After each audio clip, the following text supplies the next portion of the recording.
right? Like it's filling that space that has a very limited number of cards. I mean, it probably might be replacing like a combat trick, which could be quite relevant. Um, Yeah, but if you're that far behind, it's likely that it's because you haven't developed your board that well, and a combat trick's not going to help you do that. or it could be because if that's something very good that you want. Sure, sure. Or So yeah, they have a big creature and you have like a medium creature or something. the yeah, it is really interesting that this triskaidekaphobia. You can mess with the life total, so that That's stay true. yourself safe.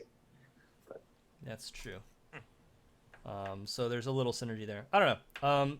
I don't love it, but I don't hate it either. Like I love flipping this, but I think this is probably one of those cards that's way better in sealed than it is in draft.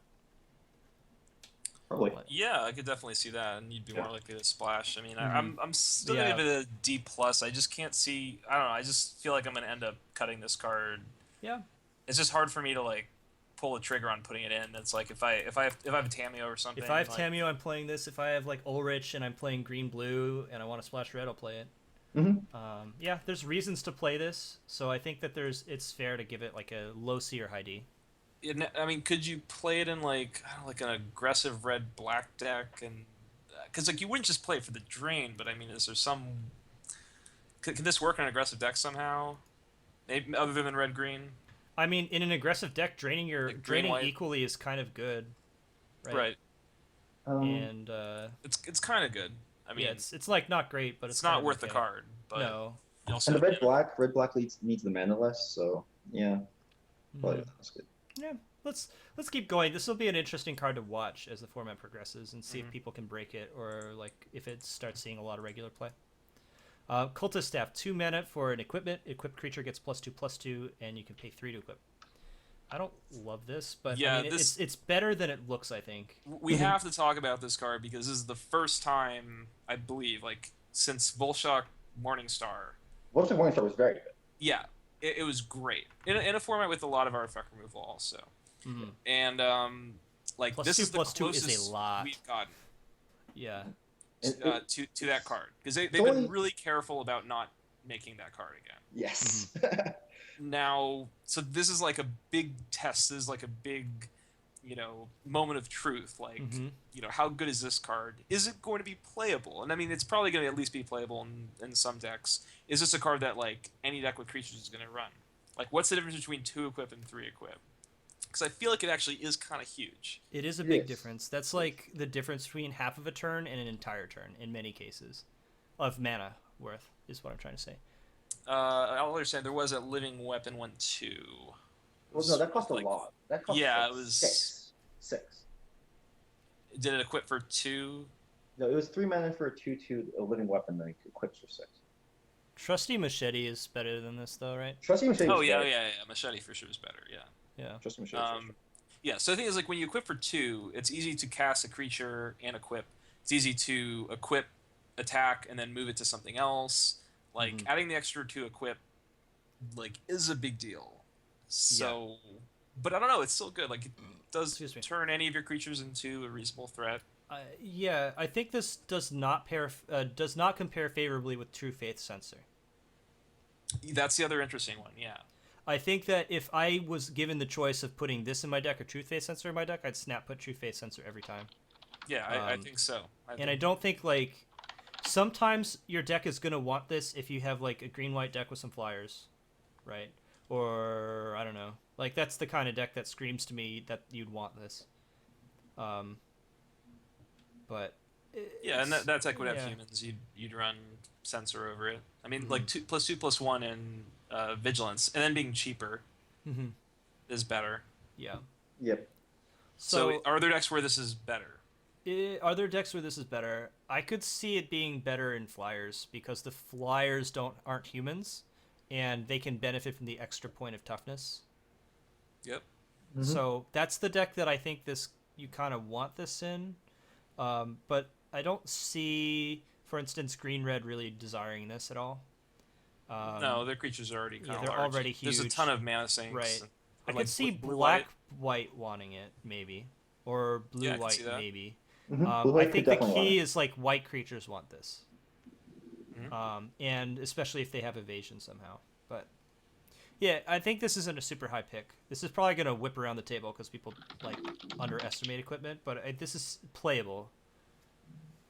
So, let's give this. I don't know. I'm thinking C minus. Yeah, give it a C. Yeah, that's probably about right. Better than it looks, but not too terrible. Because like this is much better than just a random enchantment that puts +2/+2 on a creature. For like Yes. even for 2 mana or 1 mana, I think this would be better. But all right, the big Kahuna. We have Emrakul, the Promised End. 13 mana for a 13/13 and has lots of text. It costs 1 less to cast for each card type among cards in your graveyard. And when you cast it, you gain control of target opponent during that player's next turn. After that turn, that player takes an extra turn. Flying, trample, and protection from instants. I mean, this is going to cost 9 most of the time, right? Like, yeah, the most common cost for this is 8 or 9, probably. Yeah, I mean, even 8 is, I think, pretty unlikely. Yeah, but, once you do cast him... Even if you do cast him, it's not even, like, insane because your opponent's probably run out of stuff for you to do. Like, you just Maybe. not attack. I mean, you can make them attack with the creatures that you can deal with. And, like, that can be pretty powerful. So, I don't know. Like, if I'm drafting at, like, F&M, I'm taking this first pick and just making it work, right? If I'm drafting at a GP, I'd probably pass this most of the time. Yeah, I'd probably pass this. Because it just demands so much from your draft. In order to play this, you have to have a Dirtily Shell that can ramp to a degree and make Delirium for this to be workable. 9 mana is a lot. It's a lot of mana. 9 mana is a lot. Like, if you can reliably get 4, you can start thinking about it being playable. And then if you can get it down to, like, 8 mana or even 7 mana, oh my god, the holy grail, right? Which is possible limited, but not likely. Like, then 7 mana for this is amazing. 8 mana is good, great, maybe. And then 9 mana is tough. Because that's like, unless you're ramping more than half the lands in your deck.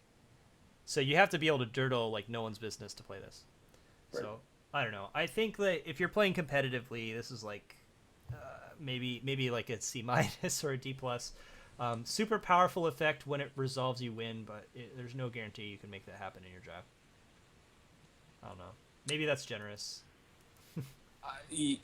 Yeah. I mean, I don't think it's a card that typically is going to work. You have to have a very specific deck for it, and like, it's still just like a finisher in that particular deck. So you're not going to take an Emrakul and then like draft a crappy deck around it and have your deck work. Right. Like you have to have already a good deck. This is going to be your finisher, and there are other cards you could use as finishers that won't be as good as Emrakul, but will be much more accessible than Emrakul. Yeah. Exactly. Mm-hmm. Just like some large creature or werewolf. You're 1/2 that flips into a 4/6. So I don't know. Just not too big on it. I'd give this C. Yeah. Okay. I think C is a reasonable compromise. Demands too much from drafting. Like, I don't think it's as good as Ugin. Oh god, I think it's typically going to cost more. Ugin's so different though. Like, you can jam Ugin into almost any deck. Right. Like, because 8 mana is hard, but, like, sometimes games stall out, and you're going to hit it on average by, turn 13? And, like, granted, most games aren't going to last 13 turns, but, having an I win button that triggers on turn 13 is amazing. So. Yeah, because I just feel like this isn't even going to cost 8, and I feel like it's not as good as Ugin when it does, so. No, it's like not. the further out it Ugin's way better than this. It's harder and harder to justify playing a card. Yep. Yeah, I don't think I've ever cast Ugin in Limited and lost the game. And I did that multiple times. Oh, so. God. The first time I played Friendly Fire, I hit my opponent's Ugin with it. That's pretty good. The game ended, and I'm like, wait, what happened? Oh, boy. All right, Eternal Scourge. I like this card. It's a 3 mana, 3/3. Colorless, so already one of the better first picks that we've seen, I think, because you can jam this in any deck and be happy. It says you may cast it from exile, and when it becomes the target of a spell or ability an opponent controls, exile this. So basically protection from removal. Because I mean, sort of. yeah, you have to pay 3 mana to get back, but it's still good. If your opponent has some way to repeatedly target it, it gets a lot worse. But there's not a lot of effects like that. Mm-hmm. Yeah, like the tapper, but I mean that's right. And there's like the enter the battlefield, ping things, but they're it's an inconvenience, but not that bad. Yeah. If you play this on curve, like if your opponent, you have to spend something to deal with it. By the way, there's a 2-card combo with this and that stupid black enchantment that makes zombies. You know what I'm talking about? Shit, I need to find it. Is it? Oh gosh, I need to find this one. Oh yeah, you know what I'm talking about. You exile creature, get a 2/2. Exactly. So you could use that to exile this, then cast this, have it die somehow, or sack it, right? There's ways to repeatedly sack things, and then repeat the process. Not a great, though. It's not that great, but I mean, not. no. But that's a lot of mana for not much value. 7 mana for a 2/2. Okay, fine, a 2/2 every turn. Fine. All right, stop ruining my hopes and dreams. Thanks for. Stop ruining my hopes and dreams. So yeah, I don't know. I think this is good. It's just a really strong first pick. Yeah, I wouldn't say I'm excited to first pick it, but yeah, the fact that you're always going to play it is good.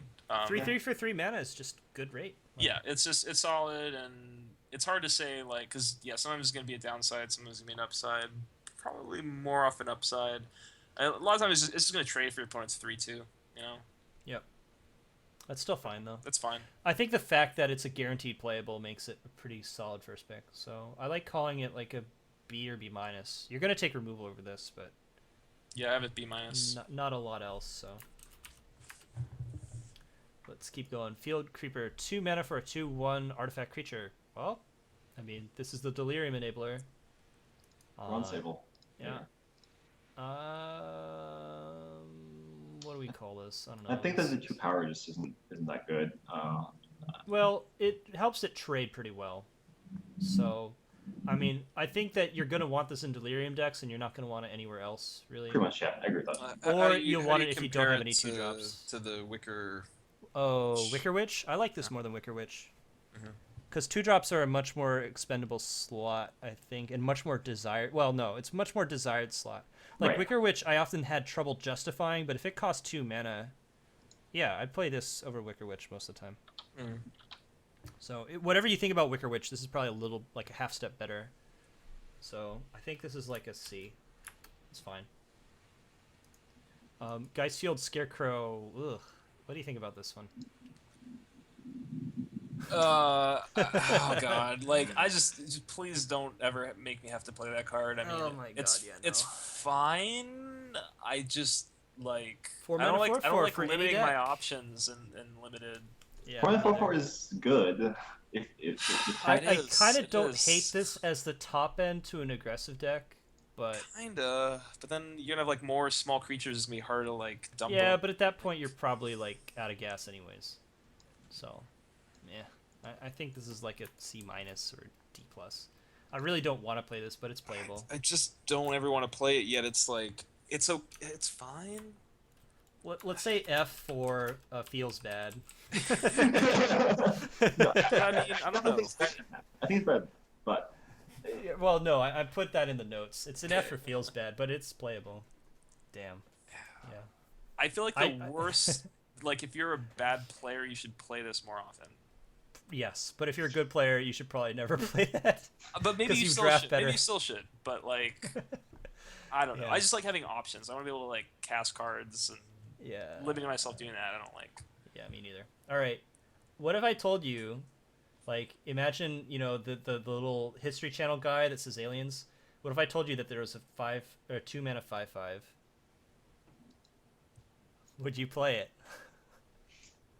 2 mana 5/5. Yeah. Would you play that? What's the cast restriction? Well, what if it can't attack or block unless the player has no cards in hand? Yeah. I mean, there are cards that let you discard your entire hand. So there are cards that let you discard your entire hand. This is probably a build around, but I mean, also, well, here's the other benefit of this. If you do happen to discard this or sacrifice